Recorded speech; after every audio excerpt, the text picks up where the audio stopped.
sign these papers and leave." My daughter hissed, completely unaware that this obsolete old chef was meticulously preparing the ultimate legal trap to burn her stolen $50 million empire. Gwendolyn, my own flesh and blood, the daughter I used to spoon-feed, hissed venomously. She scrunched her nose, dusting off the lapel of her overpriced Chanel jacket like she was terrified the scent of my steakhouse smoke would permanently stain her. "This company needs a gold-plated, high society face, not some washed-up, obsolete fry cook from the last century." Alistair, my slick-haired snake of a son-in-law, patted down his stiff, gelled hair with a mocking smirk. He aggressively slammed a stack of documents onto the freezing stainless steel prep table, arrogantly sipping his champagne. "Take this chump change and keep your mouth shut. Next Friday, the Second Vanguard's 50 million clears. You won't even be allowed within a mile of this empire." I calmly untied my apron, quietly running my fingers over the handles of my worn-out chef's knives. They clinked their glasses, dead certain they were about to become billionaires, and that they had successfully pinned their $4 million embezzlement debt on this old man. What they didn't know was, this $50 million empire they were pawning off was nothing but an empty, hollow shell, and I was holding the very match that was going to burn their entire little fantasy straight to ashes. Want to see how this washed-up old man ruthlessly roasts these absolute scumbags? Smash that like button and subscribe to watch this epic payback unfold. Crystal glasses clinked sharply in the center of the glass-walled showcase kitchen. Alistair Draco smoothed the lapels of his custom Italian silk suit, laughing obnoxiously with the Vanguard investment directors. "What do you think, gentlemen? An absolute masterpiece, right? Vane's Hearth profit margins are going to skyrocket by 300% once we roll out this new supply chain." Gwendolyn glided over, raising her champagne flute, a fake plastic smile plastered across her face. "Exactly, gentlemen. It is high time we shed that tacky backwoods barbecue image. We are transforming Vane's Hearth into a true high-society culinary empire." I stood completely still in the dark corner of the kitchen, arms crossed. My eyes were razor-sharp, locked onto the plate of meat they had just served. Prime Wagyu? Bullshit! That was bottom-tier, factory-farmed beef, frozen for months, injected with tenderizing chemicals, and drenched in artificial liquid smoke to fool the palate. They were feeding the VIPs a pile of toxic garbage right under the sign bearing my family name. I stepped forward, taking a silver fork and gently poking the pale, leftover meat on the prep counter. I rasped, my voice low and freezing cold. "This isn't beef. What the hell are you feeding the customers?" Alistair spun around instantly. He violently snatched the fork out of my hand, glaring daggers through his teeth, forcing a whisper so the VIPs outside wouldn't hear. "Shut your damn mouth, old man. This is cost-optimized protein. Those rich idiots out there don't know the difference. As long as the sauce is good, they'll swallow anything. You stand in this corner and play the good little mascot." Gwendolyn marched over, yanking Alistair's arm back. She looked me up and down with absolute, unfiltered disgust, like I was a roach crawling out of the sewer. "Don't you dare ruin this, Dad. If Vanguard doesn't wire that 50 million today, your dusty old restaurant would have gone bankrupt years ago. Know your place." I looked deep into the eyes of my own daughter, the girl I personally taught how to hold a chef's knife. My silence was thick, so chillingly heavy that Alistair instinctively took a half step back. "A culinary empire," I whispered, a faint smirk brushing across my lips. "Built on a pile of rotting meat." 2 hours later, the VIPs had left. The kitchen's glass doors were pulled shut. Gwendolyn pulled off her diamond earrings, slamming a thick stack of documents onto the freezing stainless steel prep table. She jutted her chin out, tapping her blood-red fingernails against the paper. "Sign it, then pack your shit and get out." I slowly glanced at the bold black letters at the top of the page. "Early retirement and relinquishment of executive rights." Alistair loosened his tie, pouring a glass of overpriced champagne, leaning arrogantly against the bar. He barked out a cocky laugh. A $1 million severance package. Way too generous for a washed-up has-been fry cook. This company needs a polished CEO with an MBA like me, not an old geezer who constantly reeks of beef fat and garlic. Gwendolyn crossed her arms, tilting her chin toward the ceiling, her tone sharp and arrogant to the core. Sign these early retirement papers and crawl back to your suburban shack. You've been in my way for far too long. I spent my entire youth getting mocked by my friends for having a low-class blue-collar dad. Now, I am about to be the wife of a multi-million-dollar corporate executive. I am not letting your obsolete, stubborn ways drag my future down for another second. The air in the kitchen sank, suffocating and terrifyingly silent. I didn't scream. I didn't rage. My heartbeat remained steady, flat and calm like a lake right before a hurricane hits. I reached out, grabbing the fountain pen off the table. I signed it with one sharp stroke. Alistair burst into a triumphant laugh, snatching the contract right up. He planted a wet kiss on my signature, mocking me. Smart move, old man. See, wouldn't it have been better to just be a good boy from the start? When the signing ceremony happens next week, I'll send you an invite to watch it on TV. Gwendolyn poured her second glass of wine, glaring at me condescendingly. Leave your keycard and security fob before you walk out the back door. You have absolutely no business in this building anymore. I didn't answer. My rough hands slowly untied the strap of my black chef's apron, the one I had worn for 3 decades. I placed it neatly on the stainless steel counter. Pulling open the drawer, I carefully packed my 3 worn-down Damascus steel chef's knives into their oak box. That was all I took. I turned my back, walking silently toward the run-down back door, leaving behind the manic laughter and the clinking of celebratory glasses from those 2 greedy monsters. They were dead certain they had just kicked out a stubborn old fool, clearing the final roadblock off their red-carpeted path. I stopped in the dim hallway. The door to Alistair's office was cracked open.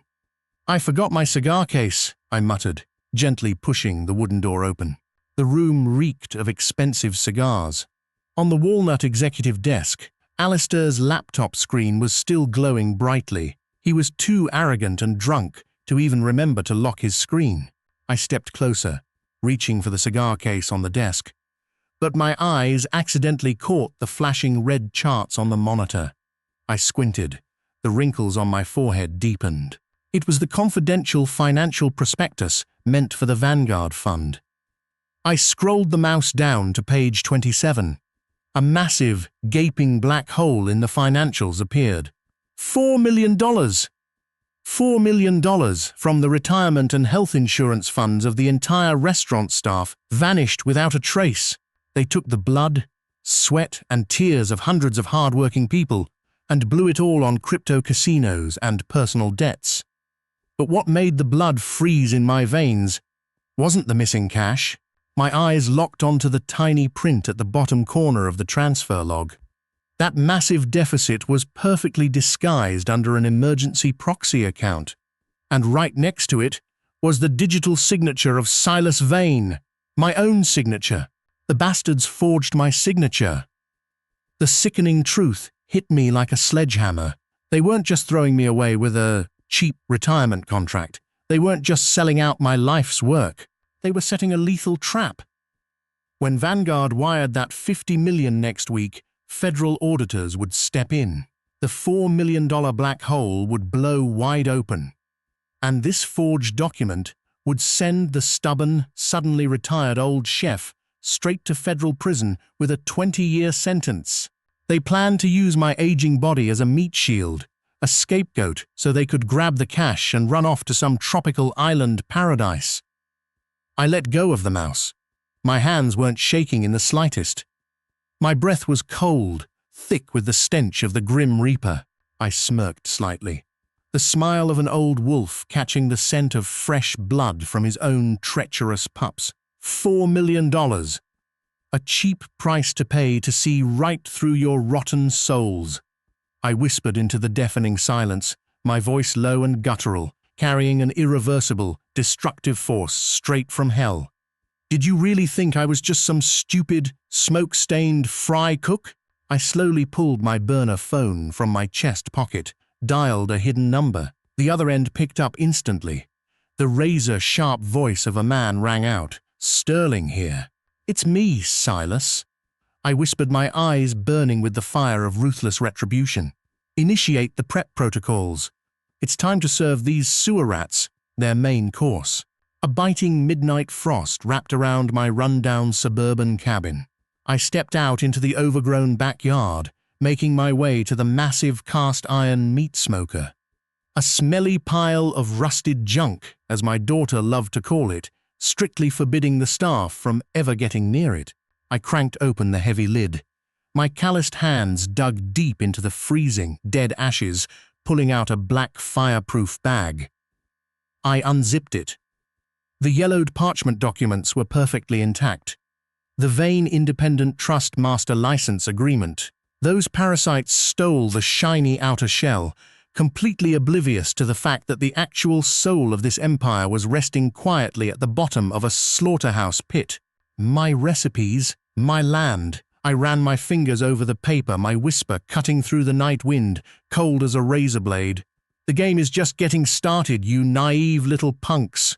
The next morning, Vane's hearth-glass skyscraper. Gwendolyn slammed a stack of reports onto her solid mahogany desk, glaring holes through me. She scrunched her face, waving a hand in front of her nose, her shrill voice dripping with pure disgust. "What the hell are you doing here? Do you have any idea we're hosting the Vanguard audit team today? You look like a homeless bum who just crawled out of a dumpster." I shrank back, intentionally letting my hands violently tremble as I clutched a wicker basket covered with a checkered cloth. I wheezed, forcing my voice to sound pathetic, broken, and weak. I stayed up all night baking a batch of blueberry tarts, your favorite when you were a little girl. And this month's pension check. I think the accountants forgot to wire it to me." Alistair strutted through the door, casually tossing his Hermes leather briefcase onto the sofa. He patted down his slicked-back hair, letting out a condescending scoff. "Pension check? Old man, you think this company is a bottomless gold mine for you to bleed dry? We're breaking our backs trying to carry the busted, obsolete system you left behind. Where the hell are we supposed to find spare cash for you?" He marched over, roughly snatching the checkered cloth off the basket. He pinched a tart between two fingers, grimacing in disgust like he was holding a dead rat, and chucked it straight into the trash can under the desk. "Look at this cheap flour garbage. Take it home and stuff it in your own mouth. Vane's hearth only serves truffles and $1,000 Wagyu now. You get me, old man?" I kept my head down. My shoulders shook violently like a useless, helpless old man crying in silence. Let me clean it up," I stammered, shakily dropping to my knees on the plush wool rug, reaching under Gwendolyn's desk to pick up the crumbled pastry. Gwendolyn tilted her chin toward the ceiling, crossing her arms and barking orders with a ruthless, arrogant tone. "Clean up every last crumb. Don't you let ants infest my $1 million office. When you're done, grab the $500 on the corner of the desk and get out of my sight. And don't you ever drag your smelly old carcass in here again." The exact millisecond I was out of sight under the desk, the pathetic, trembling weakness in my body evaporated without a trace. My hand was steady as solid rock. From up my sleeve, I slipped out a microbug the size of a shirt button, pressing it hard against the underside of the mahogany desk. The signal light flashed red, then went dead dark. Perfect. I scrambled back to my feet, snatching up the crumpled $500 bill, nodding submissively over and over again. Thank you both. I'll be going now." Alistair burst out laughing. The arrogant, ignorant laugh of a fool who actually thought he held the world in the palm of his hand. "See, isn't it better to just be a good boy? Spend it wisely, old man. Next month I might not be in such a generous mood to hand out charity afternoon." The corporate law offices of Sterling and Partners. Mr. Sterling, a notorious old fox in commercial law, slammed a stack of financial records onto his glass desk. He ripped off his reading glasses, cold sweat beading on his forehead, staring at me in sheer, absolute disbelief. "Silas, do you have any idea what your kids just pulled? They forged your damn signature, bribed the bankers, and gutted $4 million straight out of the employee pension fund.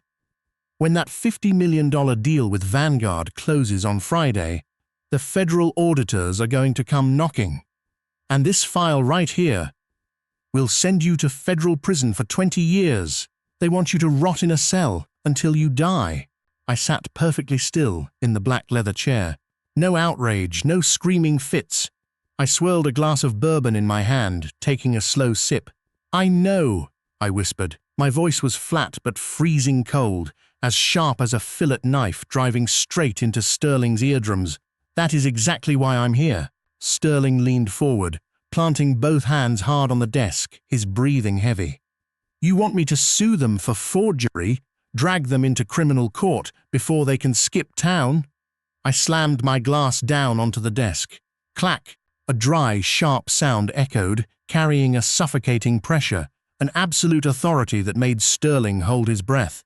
"Lawsuits are a game for bottom-feeding rookies, Sterling." I looked up, pinning him down with a pitch-black stare that carried a silent death sentence. "Trigger the trust. Prepare an emergency license revocation order.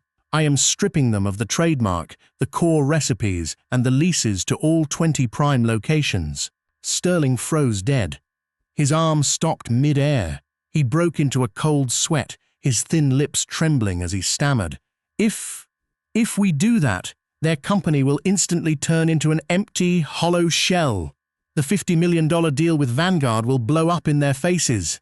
They'll be left with absolutely nothing, buried under a mountain of debt they can never, ever repay." I leaned back into my chair, the shadows from the corner of the room swallowing half my face. The smile on my lips was incredibly dark and ruthless to the core. "Don't leave them a single damn fork. I want to carve the meat off them, right down to the bone." A pitch-black night. The wind howled through the cracks of the rundown cabin windows. I sat motionless in the dark, posture perfectly straight, my earphones plugged into a receiver the size of a matchbox. The signal from the bug under Gwendolyn's desk started broadcasting their filthy conversation after their celebratory drinking binge, the clinking of poured liquor, flirtatious giggling, and the slurred, drunken, wildly arrogant voice of Alistair blasted straight into my ears. "Baby, cheers! This Friday, the exact second Vanguard wires that $50 million into our account, I'm filing a police report. Every single piece of forged evidence is pinned dead center on the name Silas Vane. Bulletproof." Gwendolyn's heels clicked sharply against the floor. Her voice hissed, cold, vicious, and dripping with arrogance. "Serves that stubborn old fool right. Let him rot in a cell and reflect on our greatness. Make sure you book those first-class tickets. The moment the cops bust in to cuff him, we'll be soaking up the sun on a yacht in Monaco." Alistair barked out a manic laugh, their glasses clinking loudly once again. "Exactly. That stupid old man is just a sacrificial pawn, nothing more. This entire empire is ours now." The recording kept rolling, filled with the disgusting laughter of those demons gloating on top of their fake glory. I slowly pulled off my earphones, setting them gently on the oak table. The room sank into a dead, suffocating silence. Inside my mind, everything had never been more brilliant and crystal clear. They had dug a bottomless pit with their own hands, and now they were joyfully swan diving right into it. I poured myself an ice-cold glass of bourbon, brought it to my lips, and took a sip, feeling the perfect, fiery burn slide smoothly down my throat. I smirked, a smile in the pitch-black, silent, but carrying the ultimate, irreversible verdict of life and death. "Enjoy your Monaco dream, kids," I whispered into the deafening silence, my voice ringing with the tone of the Grim Reaper, as sharp as a freshly honed guillotine blade waiting to drop. "Because this Friday, I'm going to personally deadbolt the gates of hell and lock you both inside forever." The tempered glass doors of the boardroom swung open. I stumbled inside. My worn-out suit jacket was wrinkled and covered in dust. My hands executed a perfectly calculated, violent tremble, clutching a crushed paper coffee cup. The massive room instantly went dead silent. Dozens of eyes from the young shareholders, draped in overpriced designer suits, locked onto me like they just spotted a filthy sewer rat scurrying into a luxury banquet. Alistair, standing at the podium aggressively pointing at a profit chart, stopped dead in his tracks. He scowled, pure rage and disgust etched across his smooth face. I purposely caught the toe of my shoe on the edge of the carpet. Splat! The coffee cup slipped from my fragile grip, splattering a disgusting, muddy brown puddle right across the pristine white merger documents sitting dead center on the mahogany table. "Son of a bitch!" Alistair slammed his fist onto the table, the veins in his neck bulging as he roared. He pointed straight at my face, his eyes bloodshot. "You crazy old bastard!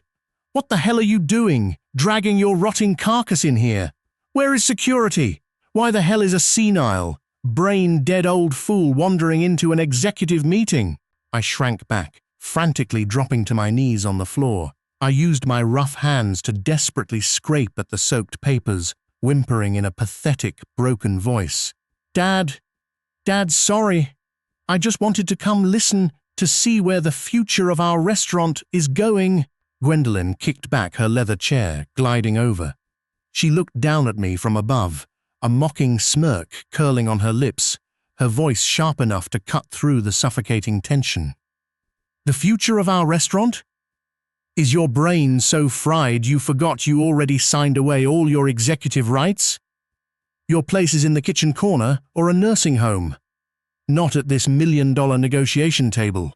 She turned to the shareholders, shrugging with a fake, dramatic look of helplessness. "You see this, gentlemen. His dementia is exactly why Alistair and I had to take the reins of this empire. A man who can't even hold a damn cup of coffee. How could he possibly take Vane's Hearth global?" Alistair lunged forward, grabbing me by the collar of my suit and violently hauling me up. He shoved his slick face, reeking of cheap cologne, inches from mine, hissing a vicious threat. "Take a good look, old man. This Friday my signature is going on a $50 million check. You are nothing but a ghost waiting for a coffin. Give me your security badge. Right damn now." He didn't wait, aggressively shoving his hand into my chest pocket and ripping away the key card, the last remaining proof I ever belonged in this building.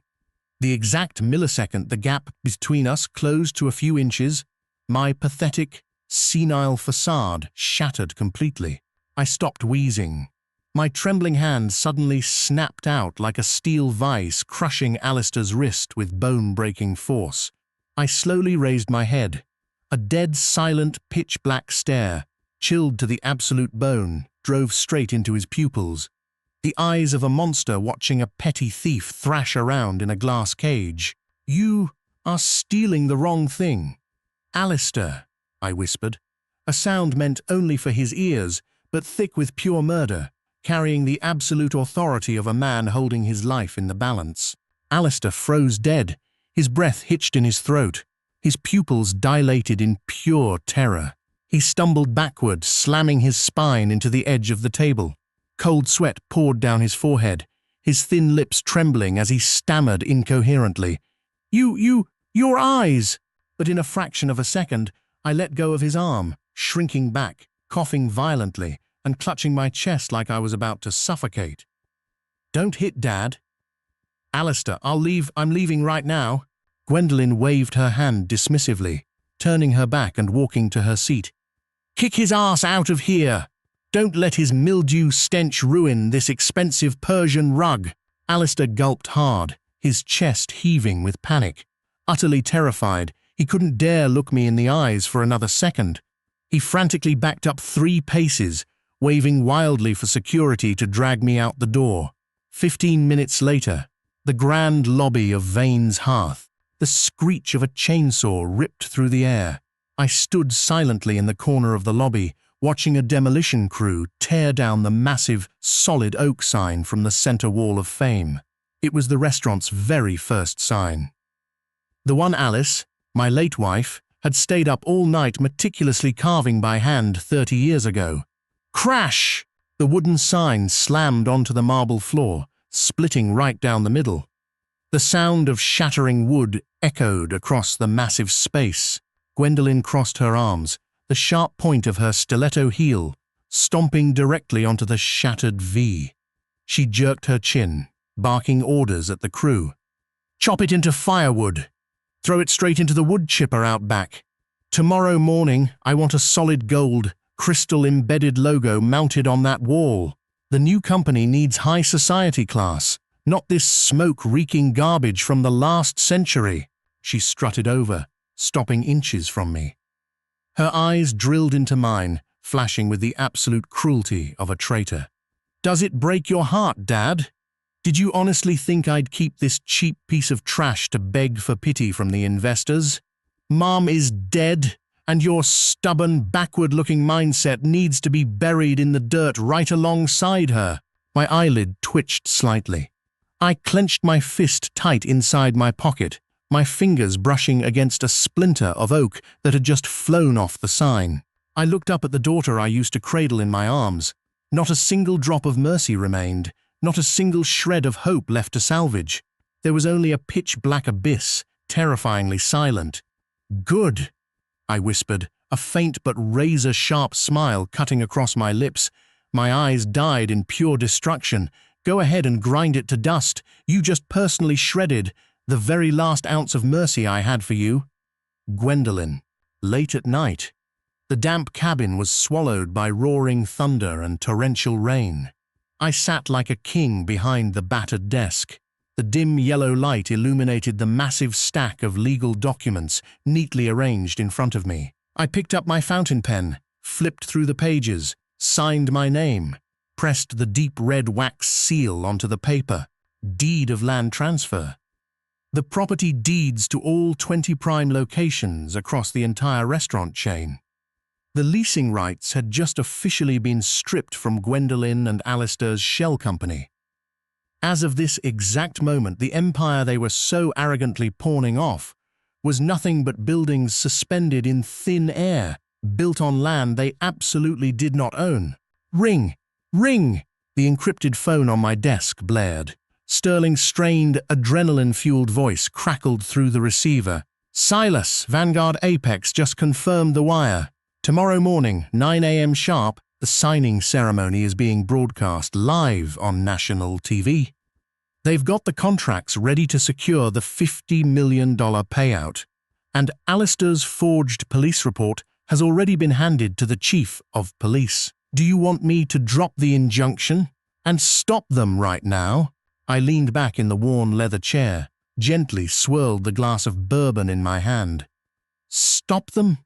I whispered into the phone, a dead, silent, guttural sound that suffocated the breath out of the listener. "No, Sterling. Never interrupt your enemies when they're busy digging their own graves." I took a sip of the liquor, letting it burn down my throat, my eyes burning with the fire of an apex predator, waiting for the exact second to rip out its prey's throat.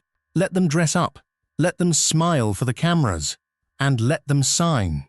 Because the millisecond that pen hits the paper, they are officially buying a ticking time bomb for $50 million. I declared coldly, dropping every word like lead into the night. "Tomorrow morning, put on your black suit. Meet me at the front doors. It is time to collect our blood debt." The grand lobby of Vane's Hearth was drowning in a relentless storm of flashing camera lights. Dozens of lenses pointed dead center at a plush red velvet backdrop where the gold-plated letters $50 million merger signing blinded everyone in the room. Alistair Draco, draped in a custom-tailored Tom Ford suit, gently stroked the diamond-encrusted Rolex on his wrist. He clinked his champagne flute against the Vanguard chairman's glass, barking out a loud, sickeningly sycophantic laugh. "Mr. Chairman, the contract you are about to sign today isn't just a business deal. It's a first-class ticket to the absolute pinnacle of the culinary world. Vane's Hearth, under my leadership, is going to print mountains of cash for you. The chairman took a sip, frowning slightly as he glanced around the room.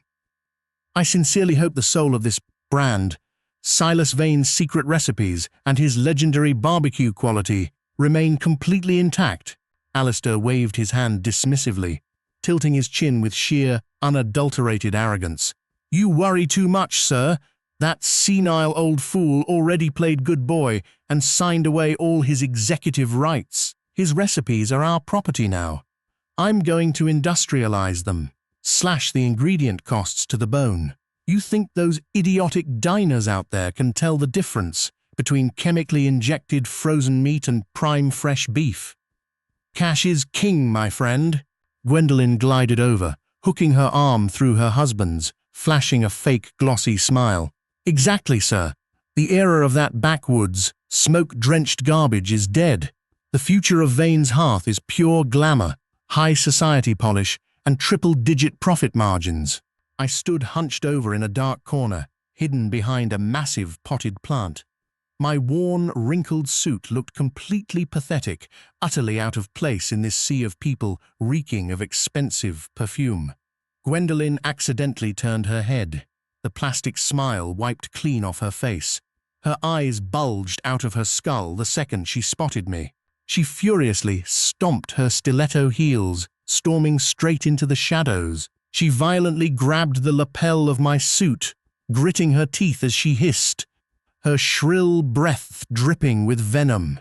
What the hell are you doing dragging your rotting carcass in here? Are you trying to humiliate me on the most important day of my damn life? I shrank my neck back, forcing my shoulders to shake uncontrollably. I darted my eyes around in absolute terror, stammering out a weak, pathetic whisper. Dad, just wanted to stand in this corner, to watch his little girl succeed. You look so beautiful, Gwendolyn. Gwendolyn scoffed, ruthlessly slapping my hand away like I was a filthy parasite. She pointed a blood-red fingernail right at my nose. Save the cheap emotional crap for someone who cares. Listen to me loud and clear. Old man, you stand dead still in this dark corner. You keep your smelly mouth shut and smile like a good little puppet for the cameras. If you breathe one single word, or step into the light and disgust the chairman, I swear to God I will cut every last cent of your pension. You'll be eating out of a dumpster, do you hear me? I kept my head down, my hands frantically clutching each other in fake panic. I know. Dad won't ruin anything for you. Good. Watch your step. She snorted coldly, spinning on her heels and gliding back to center stage, where Alistair was tapping the microphone to grab the room's attention. Distinguished guests, investors and members of the press. Alistair threw his arms wide open, roaring into the PA system with all his might. Today, a garbage, obsolete era is officially buried. I stand before you, representing the future, ready to put my signature on this historic contract. $50 million to birth a brand new Vane's Hearth. The crowd erupted into applause. Camera flashes fired like a raging thunderstorm. Alistair arrogantly picked up a diamond-encrusted fountain pen. He leaned over, the razor-sharp nib milliseconds away from touching the pristine white page of the contract, selling out my entire life's work, right at that exact second. I stepped out of the shadows. My hands weren't shaking anymore. My breathing was as flat and calm as a dead lake. I casually plucked a glass of dark red wine from a passing waiter's tray. The heavy clack of my leather shoes hit the floor with a steady, calculated rhythm, carrying a terrifying, suffocating pressure that parted the buzzing crowd right down the middle. I walked straight up to the signing podium. Alistair snapped his head up, his eyes bulging in sheer shock. "Old man, what the hell are you doing here?" I didn't say a single word. My arm swung forward, a slight tilt of my head. Splash! The entire glass of dark red wine splashed violently across the table. The blood-red liquid mercilessly soaked through, completely drowning and ruining the $50 million contract. The entire hall went dead silent. The cameras stopped clicking. The Vanguard chairman's jaw dropped, frozen like a statue. Son of a bitch! Alistair roared in absolute psychotic rage, violently hurling the diamond pen onto the floor. He lunged forward, his face flushed crimson, pointing a furiously shaking finger right in my face. Are you out of your damn mind? My contract! Security! Where the hell is security? Throw this piece of trash out of here immediately! Break his damn arms! Gwendolyn let out an ear-piercing shriek, storming up to the podium, pulling at her own hair as she stared at the soaked papers. Oh my God, my money! You're insane! You just ruined my entire life! Get the hell out of this building! Get out! I didn't take a single step back. The pathetic, trembling shell of a senile old fool shattered completely in a fraction of a millisecond. My spine stood perfectly straight, towering and overbearing like a glacier of solid ice. I slowly raised my head. My eyes, pitch black, bottomless, and chilled to the absolute bone, drove straight into Alistair's dilated pupils. The murderous aura radiating from my body was so suffocating that his breath instantly hitched in his throat. He flinched, stumbling a step back, his heel catching on the table leg. Cold sweat poured down his face. He stammered, shaking uncontrollably, his arrogant roaring from seconds ago now completely broken. What? What? What do you want? I will leave, I finally spoke. No screaming, no raging fit. A deep, dead, silent whisper, carrying the absolute authority of the Grim Reaper, echoing every single sharp syllable through the microphone on the table. But I will be taking my name, my recipes. My lips curled into the most ruthless smile imaginable, the razor blade preparing to slice the final rope. And the very land under your feet with me. What the hell are you talking about, you crazy old man? Alistair roared, the veins in his neck bulging red. He swung his arm, violently knocking the empty wine glass off the table to shatter on the floor. My land! My recipes! You signed the transfer papers yourself. I am the CEO. I am the legal owner of this empire. Gwendolyn stomped her stiletto heel, her beautiful face now twisted with pure rage. She pointed a trembling finger right at my face. You are completely delusional. Security? Drag this psycho to an isolation room right now. Don't let him bark his nonsense in front of the press. The only people going to an isolation room are not my client, Miss Gwendolyn. A booming, ironclad voice echoed like thunder from the main doors, cutting straight through the chaos. Attorney Sterling marched into the room. Right behind him were 6 federal agents in black windbreakers, heavily armed, their faces cold as ice. Sterling aggressively slammed a massive dossier, sealed with deep red wax, right into the middle of the wine-soaked signing table. Emergency injunction. From the Federal Supreme Court. Sterling declared with booming authority, his razor-sharp eyes sweeping across Alistair's rapidly paling face. Pursuant to the core clause of the Vane Independent. Trust, all trademark rights to Vane's Hearth, the secret marinade recipes, and the leases to all 20 prime locations are officially revoked as of this exact second. Alistair stumbled back a step, every drop of blood draining from his face. He stammered, his eyes bulging as he stared at the ruthless red seal on the table. What trust? This company is mine! I casually pulled out a handkerchief, slowly wiping a few drops of wine off my fingers. You are just running a hollow shell, Alistair, I whispered, my voice deep and heavy, crushing his lungs like a boulder. 10 years ago, I locked the soul of Vane's Hearth into an independent trust. The thing you were trying to sell for $50 million today is nothing but a pile of worthless scrap paper. The Vanguard chairman froze. He snatched the dossier right out of Sterling's hand, skimming through the pages before furiously hurling it straight into Alistair's face. The heavy folder smacked him in the chest, papers scattering all over the floor. You absolute frauds! The chairman roared in fury, slamming his fist onto the table, so hard the crystal glasses rattled. You dared to use a ghost company with 0 core assets to scam Vanguard Apex. Cancel all contracts, freeze every transaction immediately. Where is my legal team? Prepare to sue these two for first-degree financial fraud. No! Wait, Mr. Chairman! Gwendolyn turned ghost white, lunging forward to grab his arm, but was violently shoved away by his bodyguards. She crashed onto the marble floor, her expensive designer dress wrinkled and torn. She screamed hysterically, "This is a misunderstanding. That old man is lying. Dad, revoke the order right now. Are you trying to kill your own flesh and blood?" I didn't even look at her. My hand casually reached into my pocket, pulling out a tiny USB drive. I tossed it to the federal agent standing next to the central audio system. "Play it," I commanded, my tone sharp and chilled to the bone. 5 seconds later, the massive PA system blasted their voices with crystal clarity.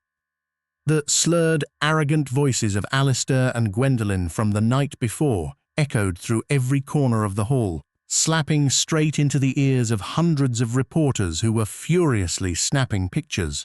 "This Friday Vanguard is wiring 50 million. The second the cash hits the account, I'm filing a police report to arrest the old man for embezzling 4 million from the employee fund. Let him rot in a cell and reflect on our greatness. The moment the cops bust in to cuff him, we'll be soaking up the sun on a yacht in Monaco." The crowd of reporters gasped in horror. Camera flashes fired like a lightning storm, perfectly capturing the twisted, corpse-pale faces of the Draco couple. Their entire glamorous high society facade was ripped to shreds, exposing the most rotten, despicable souls underneath. "No, it's not." Alistair trembled, his knees giving out. Cold sweat soaked right through his expensive dress shirt as he stumbled backward toward the red velvet backdrop. "That is AI voice cloning. It's a fake. That old man set me up." The lead FBI agent stepped forward, raising the arrest warrants high. "Alistair Draco, Gwendolyn Vane Draco, you are both under arrest for grand larceny, embezzling $4 million from the employee pension fund, and conspiracy to commit perjury. You have the right to remain silent." The freezing steel of the handcuffs snapped shut with a sharp crack. Click! Clack! Alistair was slammed face first onto the signing table by 2 agents. His slick face was pressed hard into the sticky, blood-red puddle of wine. He completely lost the arrogance of a CEO about to pocket millions. He thrashed around, sobbing pathetically like a feral dog dragged to the slaughterhouse. "Let me go! I don't want to go to prison, you crazy old bastard! You ruined me! You ruined my life!" Gwendolyn's arms were violently wrenched behind her back. Her elaborate makeup washed away in thick streaks of black tears. She collapsed onto the freezing marble floor, dragging her bleeding knees right to my feet, frantically clawing at the hem of my trousers. "Daddy, Dad, please, please save me," she shrieked, her voice hoarse and utterly pathetic. "I'm your own daughter. I can't survive in prison. I was wrong. I'll give the company back. Please tell them it's just a joke. Daddy, don't abandon me." I slowly leaned down, coldly peeling her filthy fingers off my pants one by one.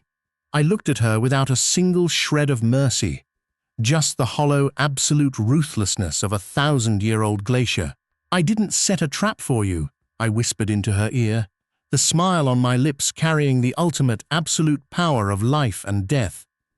"I just served you a plate of rotting meat, and you two fought each other to shove it down your own throats." I turned my back, standing perfectly straight. I reached up and buttoned my worn suit jacket, radiating an absolute, silent majesty amidst the ruined ashes of those sewer rats. The screaming, begging, and cursing from Alistair and Gwendolyn slowly faded away as the police dragged them out the doors. The chaotic room slowly fell into a dead silence. I casually walked over to the silver tray, held by a trembling waiter, and poured myself a fresh glass of champagne. I took the glass, walking right up to the Vanguard chairman, who was still standing completely paralyzed in shock. I raised my glass, giving a faint smile, the confident, powerful smile of an apex predator. "Now," I spoke, breaking the deafening silence, my tone steady but crushing with absolute authority. "Would you like to sit down and negotiate the purchase of this brand with its true owner?" The chairman gulped hard, frantically reaching out to shake my hand, nodding profusely in absolute awe and terror. I took a sip of the champagne. The crisp, sweet taste of perfection. The fake facade had been burned to ashes. The silent punishment is always the most brutal execution of them all. And that is where the epic payback of Silas Vane, the silent culinary master, comes to a close. Through this quiet but utterly ruthless execution, we learn one hell of a hard lesson. Never underestimate the silence of the people who poured their blood, sweat, and tears into building an empire from scratch. The sheer arrogance, the bottomless greed, and the betrayal of those ungrateful children was just the shovel they used to dig their own graves even deeper. Those who plot to steal the hard work of others through dirty, despicable tricks will always pay the ultimate price: total and absolute destruction with zero way out. Thank you for riding shotgun with me through this breathtaking journey of raw justice today. If you felt that sweet satisfaction watching these ungrateful scumbags get exactly what they deserved, drop a comment below and share your thoughts. And don't forget to smash that like button and subscribe to the channel so you never miss out on the next gritty, heart-pounding tale of betrayal and sweet revenge. I'll see you in the next video.